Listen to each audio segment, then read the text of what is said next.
మధుమేహం. ఏటా ప్రపంచవ్యాప్తంగా కొన్ని కోట్ల మంది ఈ వ్యాధి బారిన పడుతున్నారు. ఇందులో 2 రకాలున్నాయి. ఒకటి టైప్ 1, మరొకటి టైప్ 2. క్లోమ గ్రంథి అస్సలు పని చేయకపోతే టైప్ 1 పనిచేస్తున్నా దాని నుంచి విడుదలయ్యే ఇన్సులిన్ని శరీరం సరిగ్గా తీసుకోకపోతే అప్పుడు టైప్ 2 మధుమేహం వస్తాయి.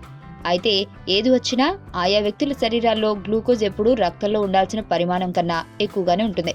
ఈ క్రమంలో ఈ వ్యాధి శరీరంలో అనేక అవయవాలను పనిచేయకుండా చేస్తుంది. అలాగని మధుమేహం మందులకు లొంగేది కాదు. నియంత్రణతోనే దీన్ని లొంగదీయొచ్చు. అయితే ఎన్నో రకాల డయాబెటిక్ మందులు ఆయా వైద్య విధానాల్లో మనకు అందుబాటులో ఉన్న వారానికి 2 సార్లు చేపలను తింటే డయాబెటిస్ సమస్యకు చెక్ పెట్టవచ్చట. అవును, మీరు విన్నది నిజమే. వారానికి 2 సార్లు చేపలను తింటే దాంతో డయాబెటిస్ నయమవుతుందని పలువురు సైంటిస్టులు ఈ మధ్య కనుగొన్నారు.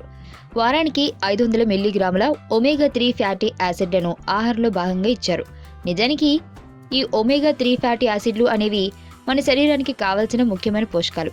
ఇవి చేపల్లో ఎక్కువగా ఉంటాయి. అయితే అలా వారికి కొన్ని వారాల పాటు సదరు ఒమేగా 3 ఫ్యాటీ యాసిడ్లను ఇవ్వగా అనంతరం తెలిసిందేంటంటే ఆ రోగుల రక్తంలో గ్లూకోజ్ స్థాయిలు 48% వరకు తగ్గాట.